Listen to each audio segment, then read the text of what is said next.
Welcome to the Marshall Pruitt Podcast, your week in IndyCar interview show. We have our friend, the awesome Georgia Henneberry.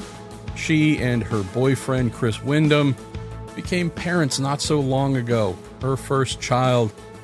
Great pit reporter. Really appreciated her coming online, helping NBC, doing a bit of stand-in work, and then they realized, well, she's just dang good at doing her job. And so really happy for her, not just when she announced last year that she was expecting, but also the fact that being one of the really high-quality pit reporters, so I just thought brought some new energy, fresh energy to IndyCar pit reporting. So happy to hear that she was being picked up by Fox when Fox came in as the new broadcaster for IndyCar. So Georgia is indeed making her season debut and also her network debut with Fox this weekend here at Barber, the Children's of Alabama Grand Prix. So spent a little bit of time with her, was talking about this. A lot of interest learning about what it's been like for Georgia. Successful racer herself, short track racing. She and her boyfriend Chris, he's just been a monster for years, short track racing.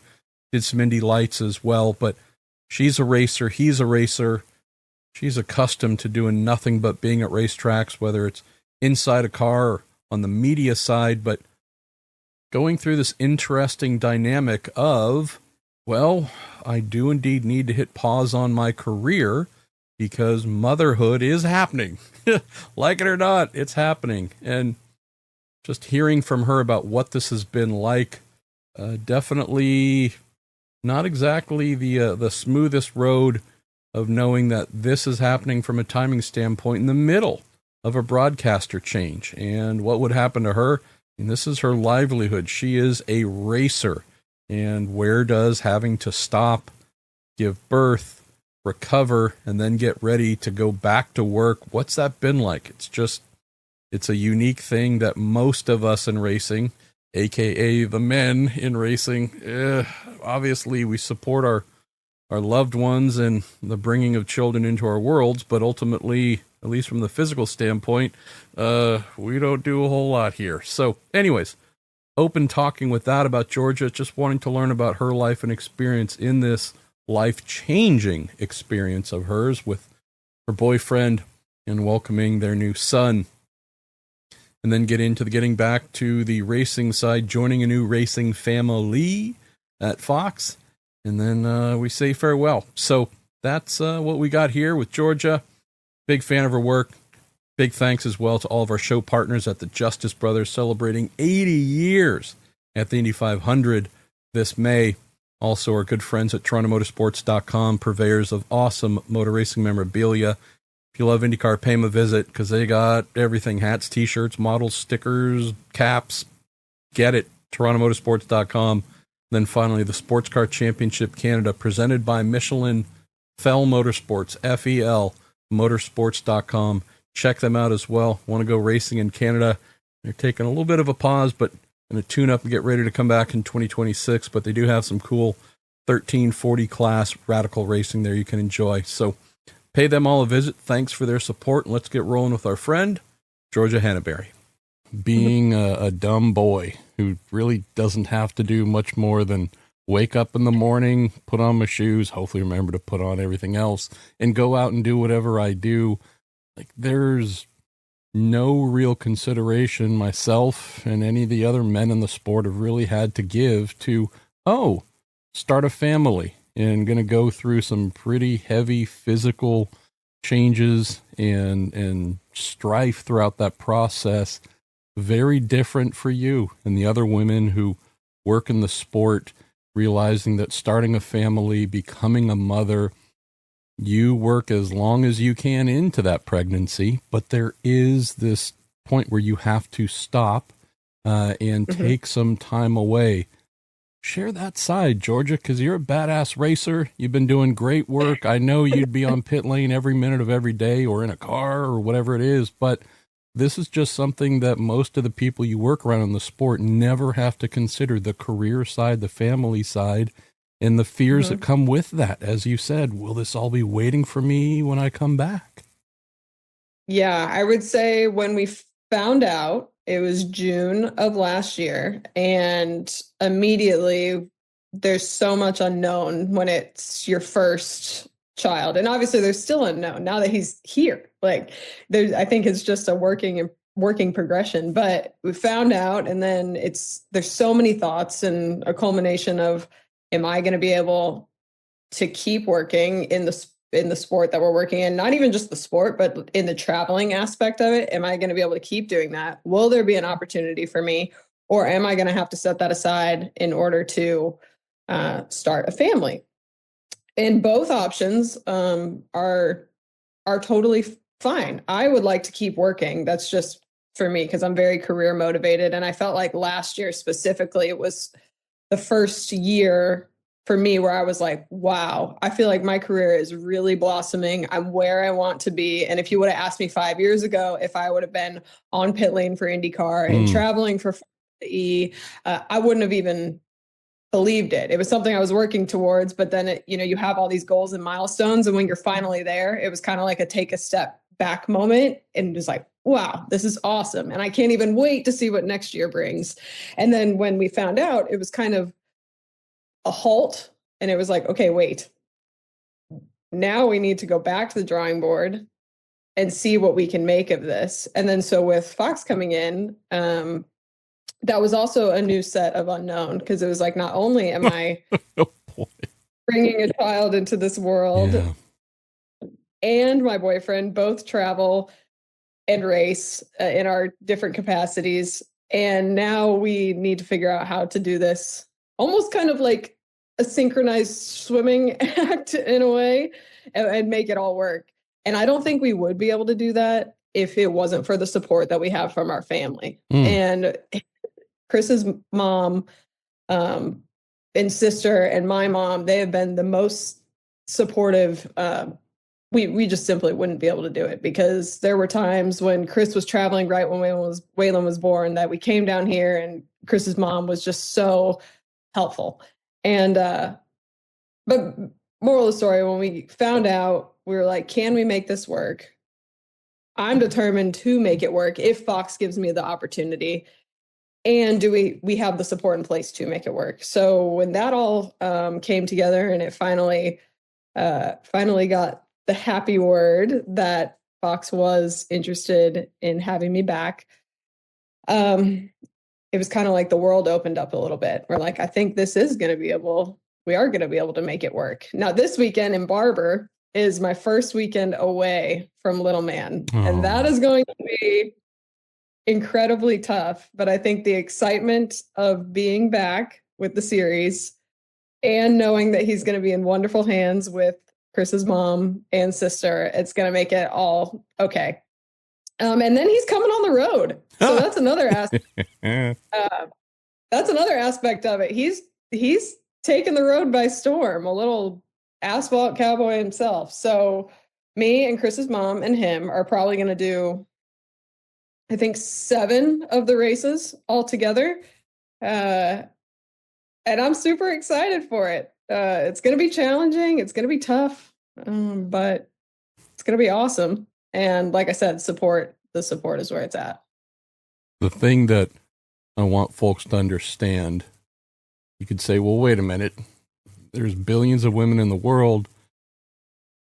Whether you're an executive, whether you're a lawyer, whether you're a whatever, an athlete, having a child and going back to the workplace, that's a totally common thing. Very true. Except, as you mentioned, there's a broadcaster change happening in the middle of your first pregnancy. So the familiar great role you had with NBC, that was expiring as they were moving on, and Fox was picking up the baton as IndyCar's new broadcaster. And then there's the other part that would scare the living daylights out of me, Georgia, and that is, if we think drivers are rare, hey, there's only 27 people in the world who race IndyCars full time. There's like 2 or 3 of you on pit lane as pit lane reporters. I'm just saying, in terms of job risk, you're going into this as like, oh boy, I know there's 100+ people who've reached out to Fox and said, hi, give me a mic. I want to be on pit lane. there's only 2 or 3 of those slots available. So again, I can only imagine what's going through your mind the whole time, realizing like, whoa, yeah, this isn't just like going back to the office.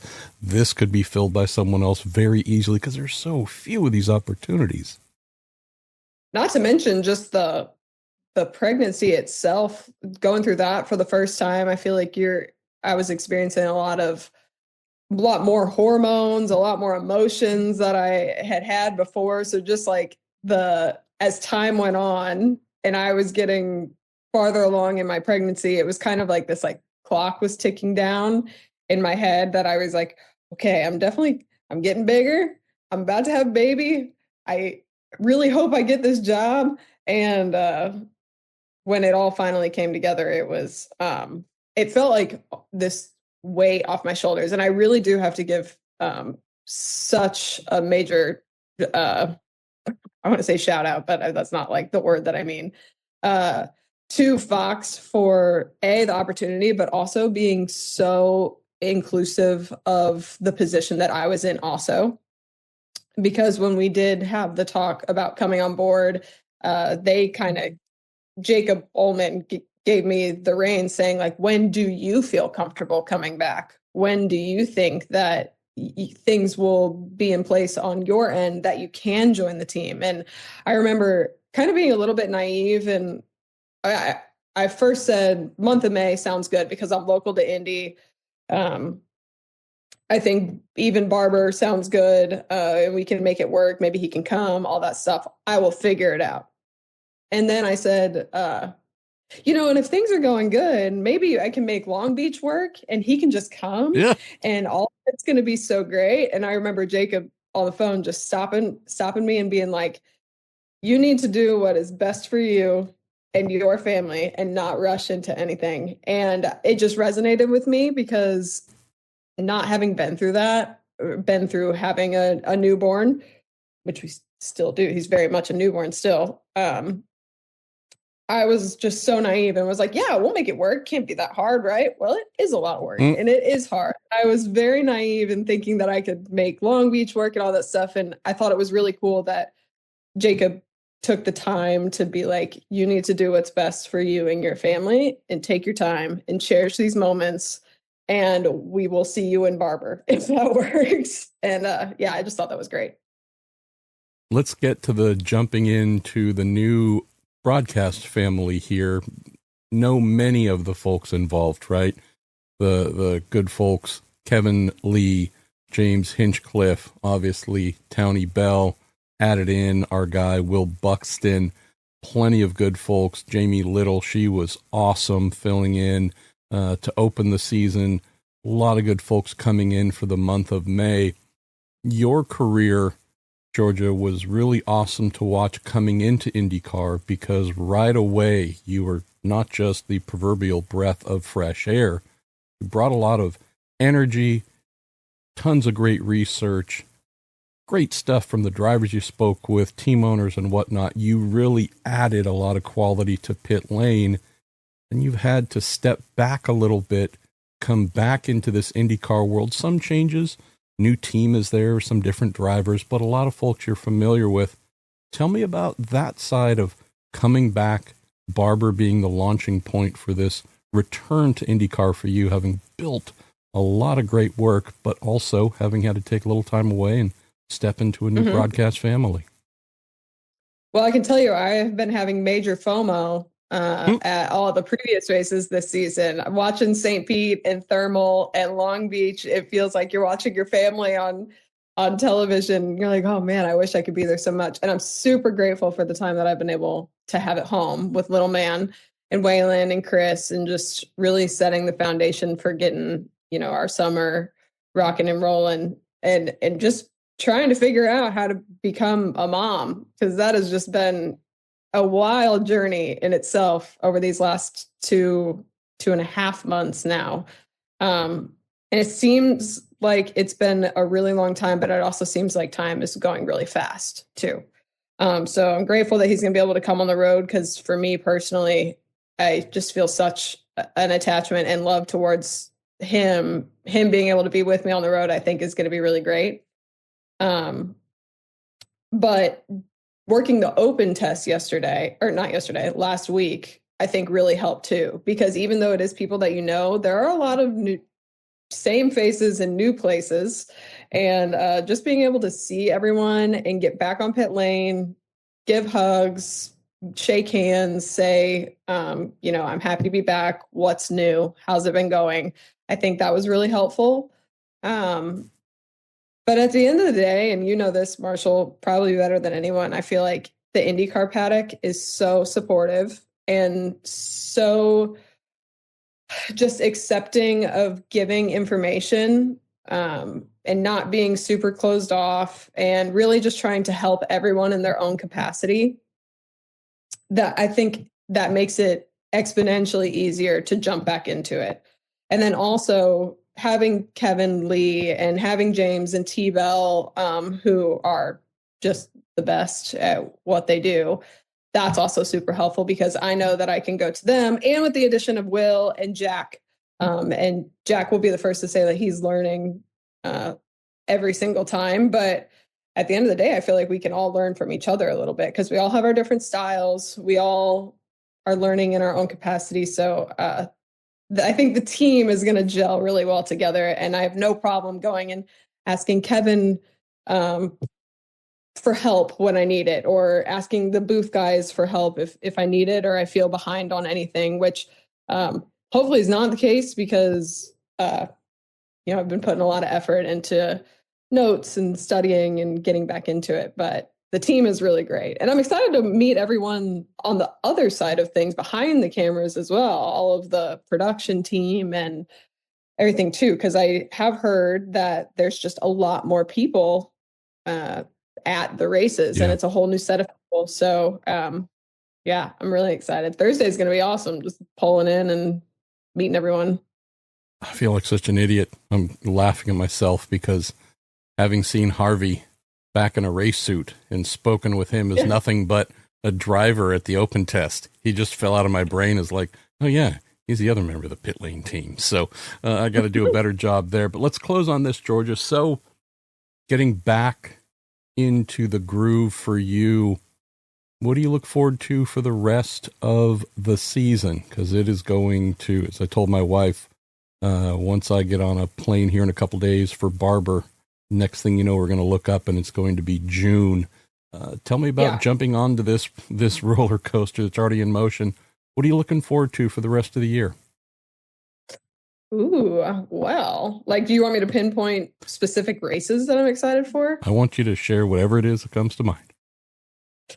All right. Well, the month of May, obviously, I feel like that's kind of the catch-all of being excited because the Indy 500 holds such a special place in my heart since I've started working it. And I feel like May 1st hits, and that's really all I can think about is just being at the racetrack and counting down the days and getting through the order into the day of the Indianapolis 500. And I'm very excited about that. And then I feel like it's kind of a blur, like after the 500, because then you go straight into Detroit, and I feel like it doesn't stop for a little while, which is something that I'm used to coming from dirt racing. Yep.